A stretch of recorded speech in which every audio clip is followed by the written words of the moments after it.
কাকু লেগছে কি মনু আমার দাঁত ব্রাশ করে দিতে পারবানি? ও কাকু পারবো না কি জন্য? ওই কি মুহূর্তে এই সাইডে দাঁত মাজি বুঝছেন, হেলে কি মোর দাঁত চকচক হরে। এখন সমস্যাও আছে বুঝছেন, পরিষ্কার জিনিসে সবসময় লোভ থাকে মানুষের।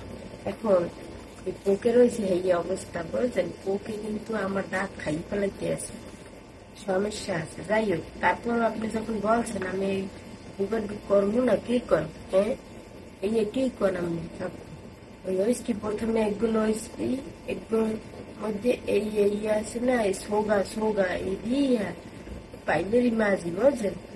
তো যেহেতু আমি দাঁত মাজতে পারেন না, অবশ্যই আমের দাঁতে হিললে বসে জমের মতো, এলাকে একটু লইয়া এবার মনে করেন টুং টাং টুং উপর নিচে ডানে বামে কইরা মনে করেন সুন্দর হয়ে আমার মাঝে কোনো সমস্যার কোন কারণ আমি টেনশন হবেন না। মুখটা একটা আমার কিসের টেনশন, দাঁতে পাইমের সব যদি মনে করেন বসার ঠেলা ছালি মিললেও যায়, তারপরে কিন্তু দাঁত জমের মতো পরিষ্কার থাকতে হবে বুঝছেন। আমি কোনো টেনশন হবেন না, একদম মাইক যে বসে পুরো ক্লিন বানাই ফেলাবো।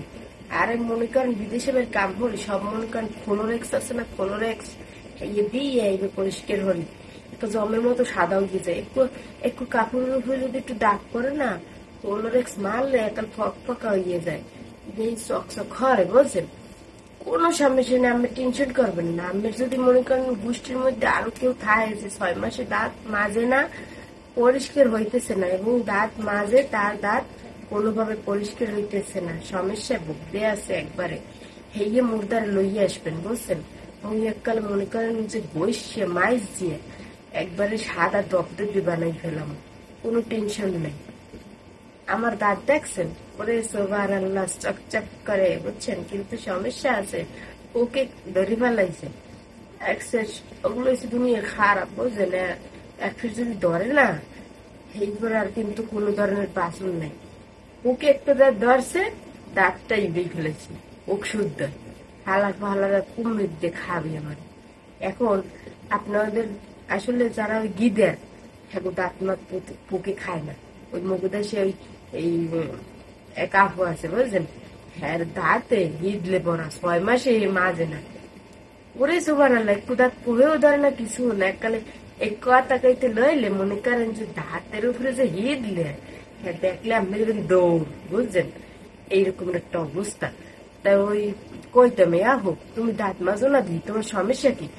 তাই তোমার দাঁত পুকে ধরে না, কয় অত রং করি না, অত ফ্যাশন করার সময় নেই তবু না মোর ওই যা আছে মোর এই দিমি মাঝি মাঝি না কইস কেন তো দাঁত মাঝি না, খালি উল্টো পুল্টো কথা কো, মানে দাঁত মাজার কথা জিগেলি হে জমের মতো চেপতে যাইতে। কারণ ওই আসলে কি আর নিন্দে করলে তো হে চ্যাপি, হে স্বীকার করতে না যে দাঁত মাজে না, আসলে কিন্তু হে দাঁত মাজতো না বুঝছেন। জন্মের মতো হিটলে একটা লাল হয়ে গেছে, আর মনে করেন যা খাইতো হ্যাঁ সব এককালে দাঁতের লগে লাগিয়ে থাকতো।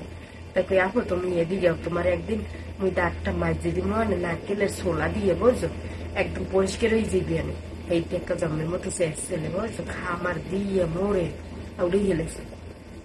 যাই হোক, হ্যাঁ দাঁত কিন্তু কোনো ধরনের পোকে খায় না, কারণ গিদের তো আসলে গিদের কোনো জিনিস পোকেও খাইতে চায় না, ওকেও ভালোটা চেনে ভাই। কি একটা দুনিয়ায় আইলাম বুঝছো।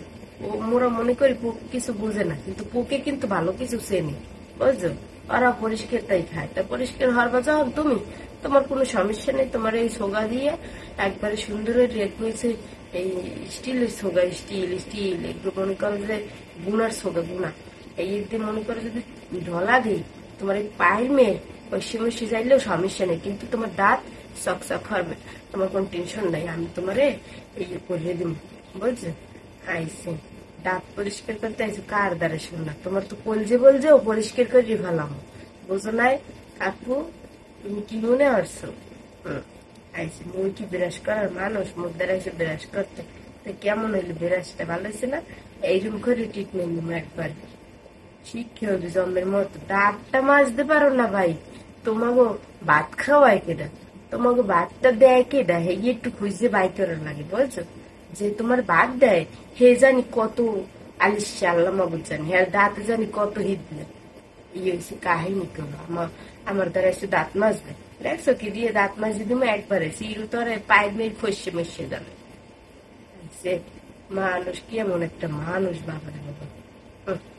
কথা কইতে লইলে কোথায় যে হ্যাঁ নিজেও কইতে না ভালো থাকবে সুস্থ থাকবে না পেশাল পড়তে